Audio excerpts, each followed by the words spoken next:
Nanti kita membahas soal PJ Gubernur Aceh. Hitungan hari menjadi gubernur sudah mulai terjadi ya friksi lah, dan itu membuat ketersinggungan para wartawan.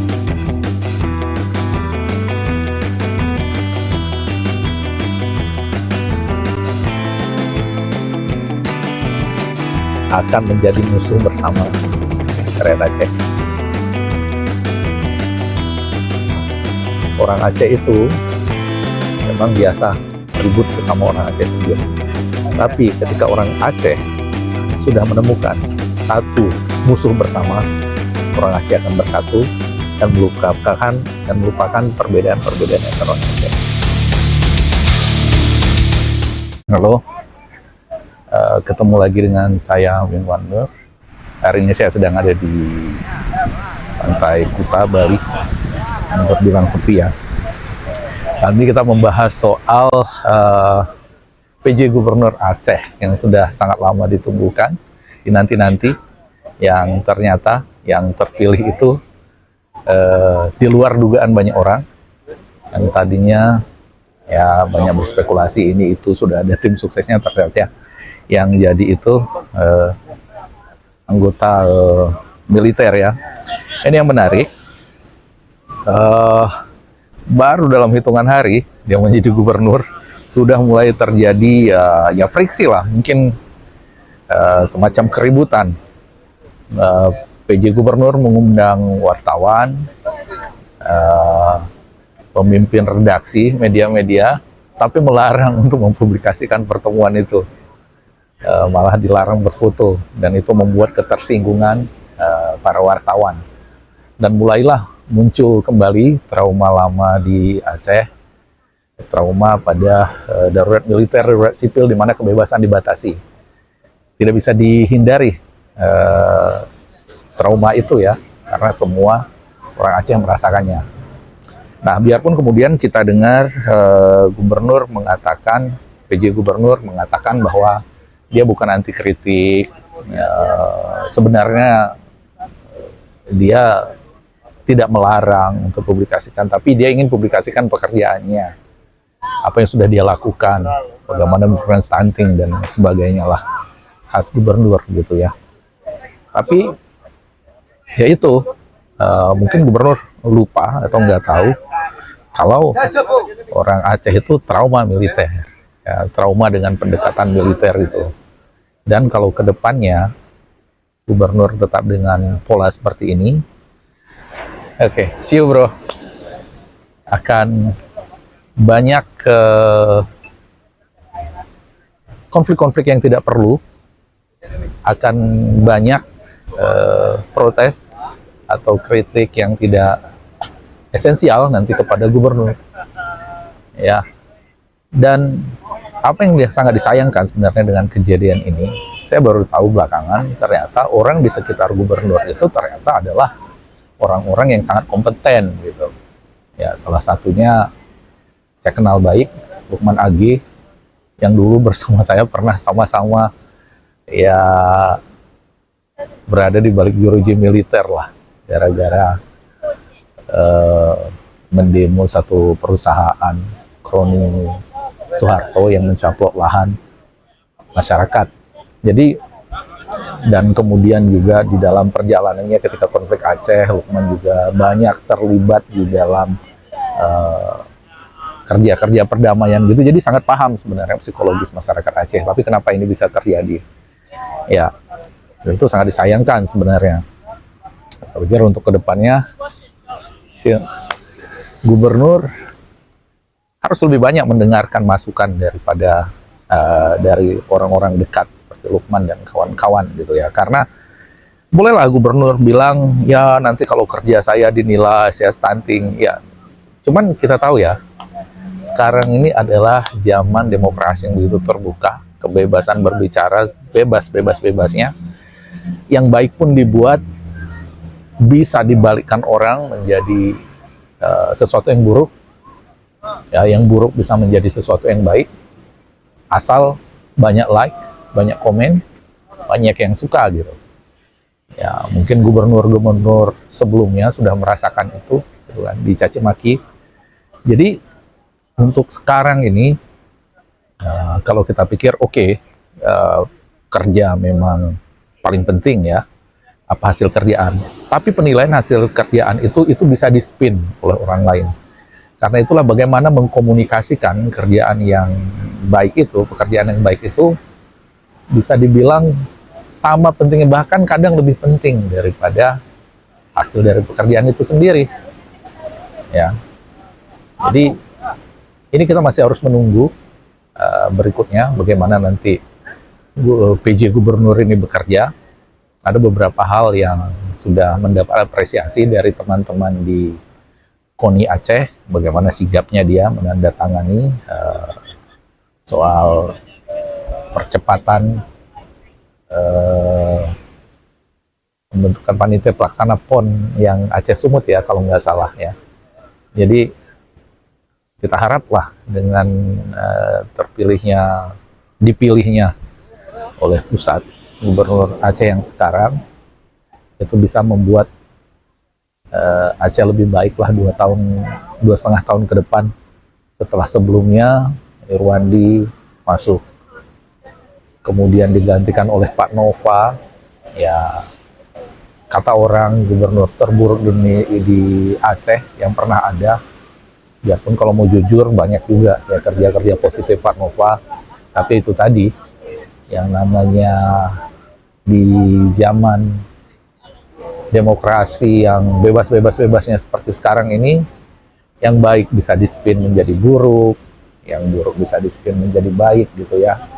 Ada beberapa juga kelemahannya harus kita akui, dia juga nggak sempurna gitu, tapi nggak segitu buruknya juga sebenarnya.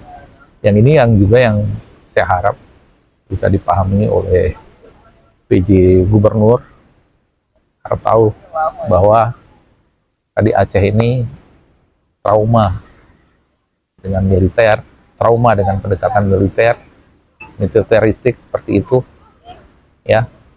Jadi mudah-mudahan ya harapkan ke depannya PJ Gubernur dalam membuat satu kebijakan atau satu aksi itu banyak-banyaklah berkomunikasi dengan timnya yang memang sangat paham Aceh. Ya, sebab ke depan ini akan banyak lagi tantangan yang harus dihadapi oleh Gubernur Aceh ini, jabat gubernur maksudnya. Karena salah satu hal yang paling sensitif di Aceh itu adalah soal istri proyek pemerintah. Karena ya, bagaimana kita ketahui, di Aceh ini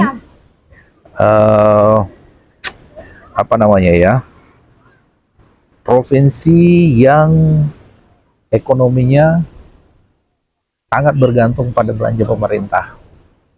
Ya, jadi bisa kita lihat kalau di Aceh itu warung-warung kopi itu akan ramai setelah turunnya proyek, kemudian ya hal-hal lain juga gitu, ya wisata apa segala macam gitu. Jadi banyak dari belanja pemerintah dan kemudian dari ya BUMN negeri, ada sih yang lain-lain, tapi proyek-proyek namanya swasta itu nggak ada, nyaris nggak ada. Beda di tempat lain ya, sebut aja misalnya Jakarta atau di Banten atau di daerah-daerah lain yang banyak industri, itu orang yang namanya atau kontraktor lah, kalau di sana pengusaha itu umumnya kontraktor, tidak hanya bergantung pada belanja pemerintah, tapi bisa perusahaan dengan perusahaan gitu ya bekerjanya. Tapi di Aceh enggak, belanja pemerintah, dan itu selalu menjadi pokok